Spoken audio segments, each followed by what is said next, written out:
Sejak peristiwa penghancuran barang-barang di istana oleh Abu Nawas yang dilansir oleh Baginda Raja Harun al-Rasyid, saat itu pula Baginda Raja sangat kesal dan ingin bersegera untuk menangkap si tersangka yaitu Abu Nawas agar dijebloskan ke dalam penjara karena ulah dari tingkah lakunya.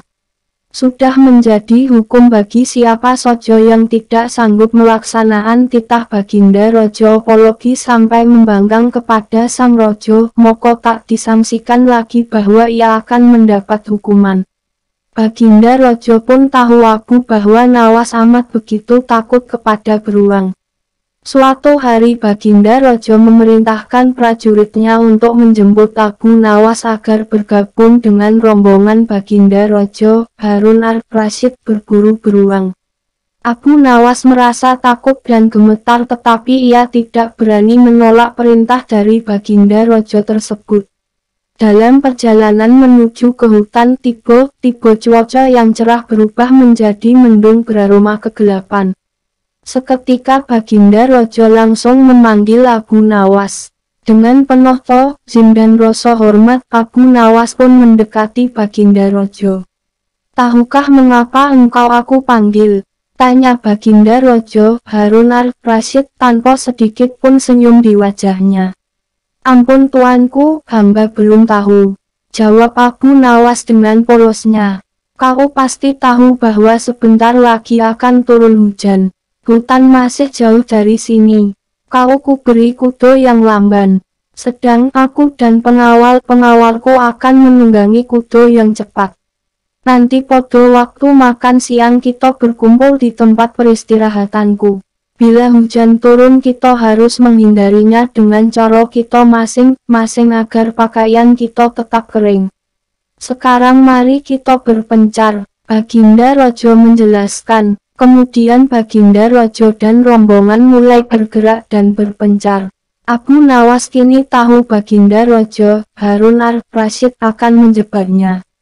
Lalu ia harus mencari akal, ia pun memutar otak cerdiknya. Dan ketika Abu Nawas sedang berpikir tiba-tiba hujan pun turun. Begitu hujan turun, Baginda Raja beserta rombongannya bersegera memacu kuda mereka masing-masing untuk mencapai tempat perlindungan yang terdekat. Tetapi karena derasnya hujan, Baginda Raja dan para pengawalnya basah kuyup. Ketika waktu makan siang tiba, Baginda Raja bersegera menuju tempat peristirahatan. Belum sempat baju Baginda Raja dan para pengawalnya kering, Abu Nawas datang dengan menunggang kuda yang amat lamban. Baginda Raja dan para pengawalnya seketika terperangah, terkejut, kebingungan karena baju Abu Nawas tidak basah sama sekali, padahal dengan kuda yang paling cepat pun Baginda Raja beserta para pengawalnya tidak bisa mencapai tempat berlindung yang paling dekat sekalipun. Pada hari berikutnya Abu Nawas diberi kuda yang cepat yang kemarin ditunggangi oleh Baginda Raja sendiri. Kini Baginda Raja Harun al-Rasyid dan para pengawal-pengawalnya menunggangi kuda-kuda yang lamban. Setelah Abu Nawas dan rombongan kerajaan berpencar, hujan pun turun seperti kemarin. Kini hujan lebih deras daripada hari kemarin. Baginda Raja dan para pengawalnya lagi-lagi basah kuyup karena kuda yang mereka tunggangi tidak bisa berlari dengan kencang. Pada waktu makan siang tiba, Abu Nawas pun tiba di tempat peristirahatan lebih dahulu daripada Baginda Raja beserta rombongannya. Kemudian Abu Nawas menunggu Baginda Raja. Selang beberapa saat Baginda Raja dan para pengawalnya tiba dengan pakaian yang basah kuyup. Melihat Abu Nawas dengan pakaian yang tetap kering seolah tidak terkena hujan atau memang ia, Abu Nawas, manusia anti hujan, saat itu pula Baginda Raja Harun al-Rasyid menjadi penasaran dibuatnya. Beliau tidak sanggup lagi menahan keingintahuan yang selama ini disembunyikannya. "Terus terang bagaimana caranya kamu menghindari hujan, wahai Abu Nawas?" tanya Baginda dengan penuh rasa penasaran. "Mudah tuanku yang mulia," kata Abu Nawas sambil tersenyum.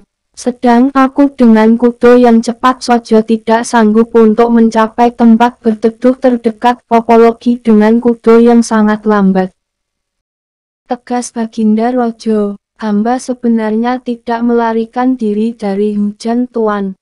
Tetapi begitu waktu hujan turun, lalu hamba secepat mungkin melepas pakaian hamba dan bersegera melipatnya, lalu mendudukinya.